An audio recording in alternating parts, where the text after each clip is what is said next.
Welcome to 13 Past Midnight.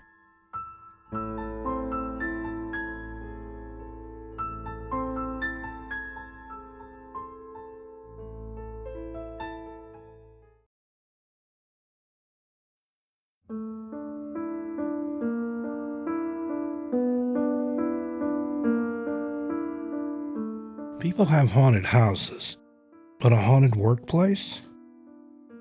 Here's one of my encounters from Las Vegas concerning the experiences I had while working in a haunted casino, Bally's. The Bally's Casino on the Strip in Las Vegas has a long and tragic history. It was the original site of the MGM Grand, which was partially destroyed by fire in 1980, causing 82 people to lose their lives. For a couple of years in the mid-2000s, I managed the in-house photo lab at Bally's Hotel and Casino on the Las Vegas Strip. What a lot of people don't realize is that the current Bally's is really just a retrofit of the previously existing towers where people died, with the new section facing the Las Vegas Strip. The company I worked for had the souvenir photo concession for all the major casinos in Las Vegas. If you've ever been to a show in Vegas, or had a meal in one of the more upscale restaurants in the casinos, then you've no doubt been approached by a camera girl or camera boy, as the case may be, asking to take your photo to preserve the moment for posterity. After they get several shots, they scurry off to the photo lab, which is generally hidden in the bowels of the casino, to have the pictures printed. Then, upon their return, they have the photos all nicely packaged in simulated faux leatherette albums and try their best to hustle you for as much as they can.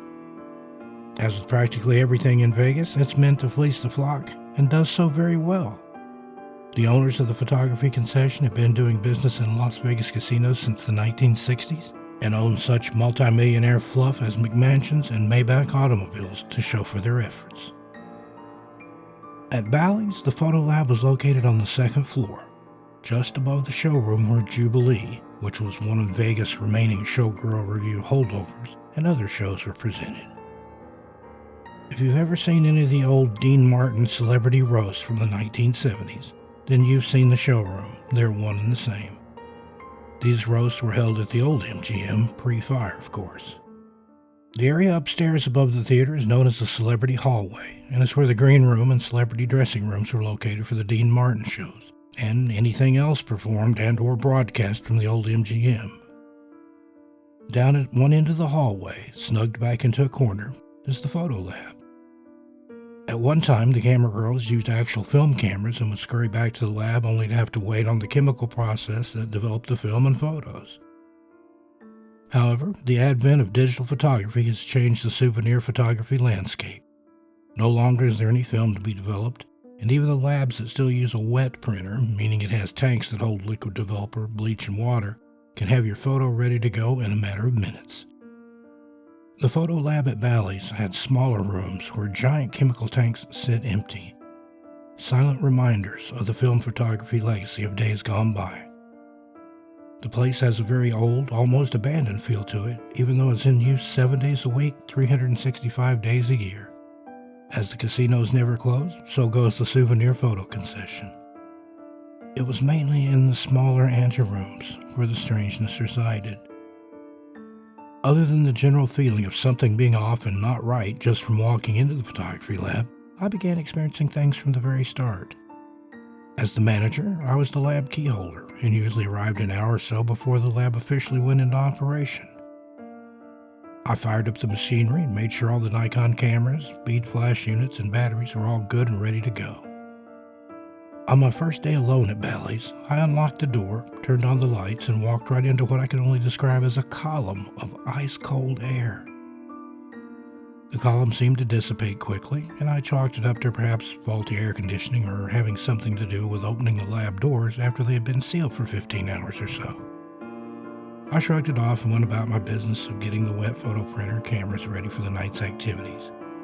As I walked into one of the back rooms to remove some Nikon batteries from their chargers, I noticed a couple of things. One, the electrical access panel on the wall was open, revealing all the breakers for the lab.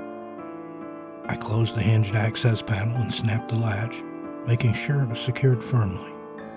Two, I noticed that another back room off the one I was in was open. It had sliding wooden pocket doors and had originally been the dark room back in the days when the lab processed actual film. And dark room was a fitting sobriquet. The room looked to be pitch black just beyond the doorway. I peeked in, found it empty, and slid the pocket door closed, turning the latch. After readying the cameras and accompanying flash units with fresh batteries, I set about firing up the wet printer. It had a series of self-tests and strips it processed to ensure that the chemical mix in the bleach and developer tanks were correct. After starting this process, I walked into the back room where the batteries had been charging in order to charge the used batteries I'd just taken out of the cameras and flash units. Rounding the corner, two things immediately struck me. The electrical access panel was open again, ajar about 2 or 3 inches. Also, the darkroom door was not only open again as well, the one dim bulb that hung from the ceiling was also lit. More perplexed than scared, I tried to brush it off. I knew I was the only person in the lab. I'd unlocked the door myself and had locked it behind me. It would remain locked until about a half hour before my photographers and other support personnel were due to arrive. Plus, the lab, while cavernous in some regards, was actually a series of small rooms. There was no way anyone could have come in or have been already hidden inside without being seen. Dutifully, I closed and latched the panel again. Also slid the pocket door closed after turning out the sole light in the old dark room. A few minutes later, I once again walked in the back to retrieve some large rolls of Kodak photographic paper, which I would need to get through the number of prints that would be made that evening. And, once again, I was not really surprised to find the electrical access panel open. This time, instead of just a crack, it was open and flung back as far as possible. The pocket door was completely open, and the light was on again in the dark room. "All right, fine," I spoke aloud to the empty lab. "If you want things that way, I'll leave them that way." And I did. The electrical access panel remained open, the pocket door open, and the darkroom light on. This seemed to appease whatever I was dealing with, and I didn't have any more trouble. A lot of times, at the end of the shift, I would shut the same doors and turn the darkroom light off, only to find the doors open and the light on the next day when I unlocked the lab, although I'd been the last to leave and no one had been in afterwards. One day, while I was opening the lab and getting ready for the night's photo printing, one of my bosses, a large Serbian man named Gordon, dropped by the lab to bring some new larger memory cards for the cameras. "I always hated when I had to work in this lab," he stated, having started as a lab manager and worked his way up into middle management. "It always felt like I was being watched, and there's a door that won't stay closed and a light that won't stay turned off."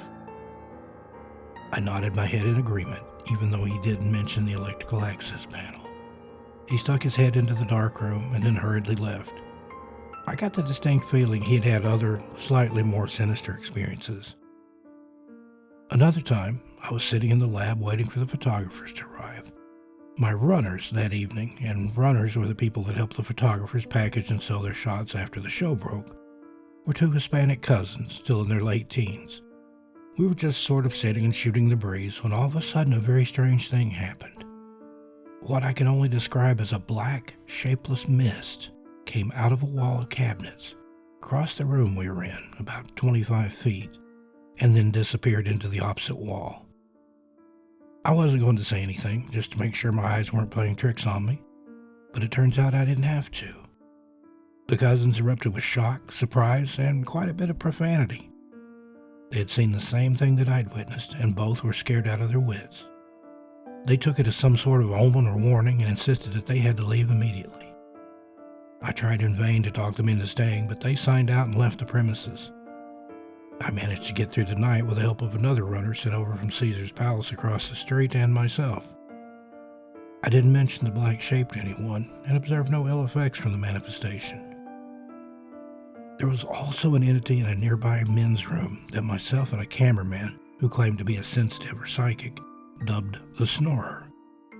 This was due to the fact that certain times, both day and night, we opened the lab early on Saturdays for matinee shows in the Jubilee Theater. We could often hear what sounded like someone contentedly snoring away in the very last stall, enjoying a snooze on the job. The thing was, however, we both verified several times that the stall in question was empty. and my cameraman even claimed to have once heard the snoring while he was inside the very stall. I always avoided it because the snoring and occasionally stirring and shifting sounds already made me feel intrusive, just being in the same restroom, let alone the same stall. We gathered that perhaps the snorer was an employee of the old MGM who was napping on the job and sadly died of smoke inhalation. All in all, Bally's was, shall we say, a very interesting place to work. I put in a couple of years as lab manager there before being promoted out to the Rio Hotel and Casino, which is another story for another time. The Rio's Voodoo Steakhouse Lounge on the top of the casino has its own unexplained activity.